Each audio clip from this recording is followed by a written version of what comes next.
Joining us now, NBC News White House correspondent Yamiche Alcindor, NBC News senior business correspondent Christine Roman, senior writer at The Dispatch and author of In Trump's Shadow, David Drucker, and executive editor at Deadline, Dominic Patten. Okay, Christine, I'm going to begin with you on this. We talked about the dolls last week, and you thought it was going to resonate. It certainly has. Some people are calling it Donald Trump's Marie Antoinette moment. It is a message that he's sending to his voters that you're just going to have to deal with whatever I decide is best. And the markets certainly aren't responding well to that either. It's so interesting to me. The president keeps talking about this transition that we're going to be going through. And frankly, the American people elected him because they didn't like the last transition that they were going through post-COVID when inflation was too high. And now he's trying to sort of message that you're going to have fewer choices and they're going to cost more money. And that's going to be good for you longer term. It also strikes me, which is so interesting, when you look at free market, patriotic capitalist Wall Street, you have a Republican president who's saying this is what you should buy. Oh, by the way, I'm going to tell CEOs what they should do if I don't like it. And I'm going to enact tariffs, which, nobody's really done on a broad-based basis because they kind of aren't good for you. So it's just a fascinating place here. And the dolls thing, the doll comment, I think, has just resonated far longer than anything else I've heard from him in the past few days. Do you have that Bernie Sanders quote that I wanted to bring up? Oh, yeah, the Sanders quote. This is from May 2015, when I had forgotten about this, and you brought it up.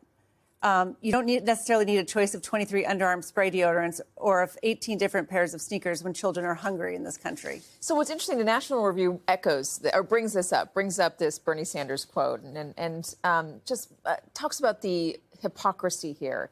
I don't think you'll hear a lot of Republicans, again, the National Review saying this, criticizing the president for asserting that it's a good thing if America's little girls will have a choice of two more expensive dolls instead of the larger variety of less expensive dolls they're used to seeing. When Bernie Sanders says it, it's appalling and worth mocking. When Trump says it, every good Republican is obligated to avert his eyes, apparently. David, I'm going to give that to you. What's the deal with that? I mean, if Bernie said it, as the National Review points out, there would be guffaws and mocking from Republicans, anger even.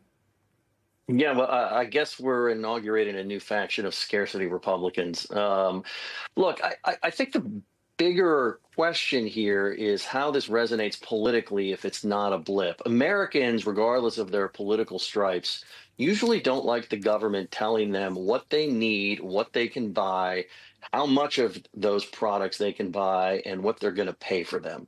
It's one of the reasons why socialists like Bernie Sanders have had limited reach. Now, as a populist, his reach has grown over the past decade, but socialists, even in the Democratic Party, have always had limited reach. Look at Joe Biden winning the 2020 nomination for his party versus some of the more progressive candidates. And so I think the better question is not about the $20 versus $3, but what about a family that doesn't earn that much or is struggling, and maybe they can only afford one doll, right? One gift. It matters a lot if the price goes up and they can no longer afford any.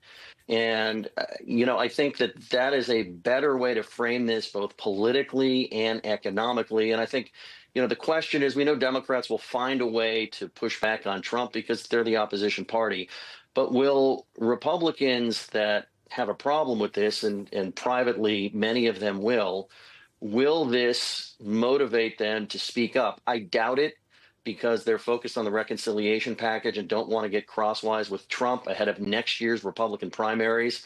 But it certainly puts them in a box moving forward if this sort of rhetoric from the president and these sorts of policies continue.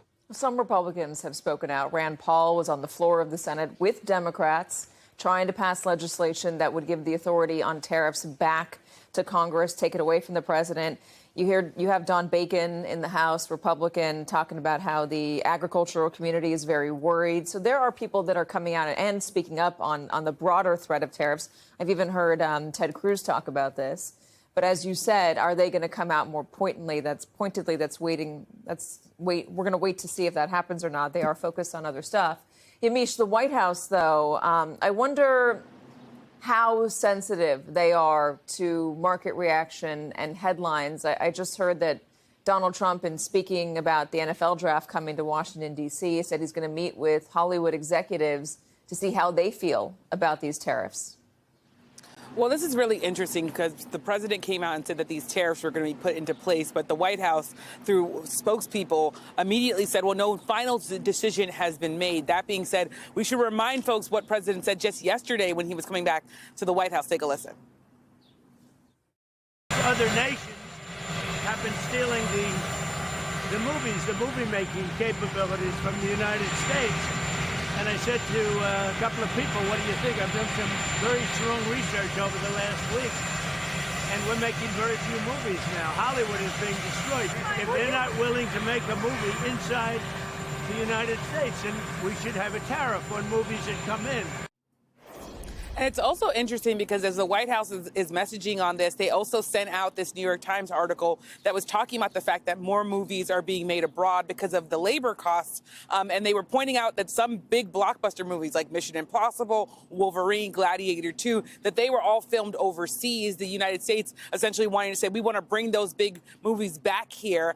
Whether or not these tariffs could even accomplish that is a big question. But it is interesting to see the White House, one, saying, well, we're still figuring this out. The president himself saying, now I got to talk to the industry, but also they're now messaging out by putting out these articles that really show that there is this sort of labor issue. And there are some unions that are also worried about this because we, of course, saw that strike that went on for a while. And there are a number of sort of working class Hollywood makers, the screenwriters, the producers who are concerned that their ability to make a living, that's also being hurt because some of this stuff is moving overseas, Katie. Is that the complaint, Dominic? Is Hollywood going to be happy then to hear about these 100% tariffs on movies made overseas? Oh, Katie, I don't think Hollywood's happy at all. I mean, we haven't had much of an official statement, but people I spoke to last night when this broke said to me very clearly, this is crazy. We don't know what to do. We're trying to figure out what he wants. This will be a potentially devastating blow to an industry that, as you mentioned, has just barely got up off its knees in the past few months with success of things like Minecraft and Sinners. As was pointed out, there were the strikes of 2023. There was the pandemic. There was also the wildfires here in LA. And then, of course, there's incredibly high cost of living in the home of Hollywood and making movies in the home of Hollywood. But in all honesty, while the White House is saying they've made no final decision, let's also look at the chaos that is the Trump White House, because right after the president made his statement on Air Force One, which was also made at the same time he was going to reopen Alcatraz, the Commerce Secretary came out and said, we're on it. So this is something that is clearly brewing here. I would say, too, when Trump's talking about his deep research, whatever that means, I would also say one thing that we pointed out last week in Deadline, we broke exclusively. I hope some of you remember that in the early parts of the return to his office, Trump appointed Jon Voight, Mel Gibson, and Sylvester Stallone, his special ambassadors to Hollywood. Whatever that meant, nobody knew. But now we know that Jon Voight, at least, the Oscar-nominated actor, has been talking to the unions and executives, and there was some discussion about what that could be. There was talk that it could be a tax incentive, or there could be some sort of federal measure like we see in states like California, New York, Georgia, and others. Now we're getting a sense of this is what this is. Look, if Donald Trump wants to reenact the worst characterizations of Jimmy Carter with his malaise and less is more, let's also be honest, and maybe the Democrats will kick back and call this for what it is. This is going to be a tax. Higher movie ticket prices, less movies, smaller budgets. It's going to be a kick to the gut. What does it mean, though, to have a movie made overseas? A lot of movies are filmed overseas because the story takes place overseas, or they're creating a mythical world that they need to. And New Zealand has the only place that resembles it, or some parts of Scotland. I'm thinking of The Lord of the Rings and those types of movies. How do you define, Dominic, made overseas? Is that clear?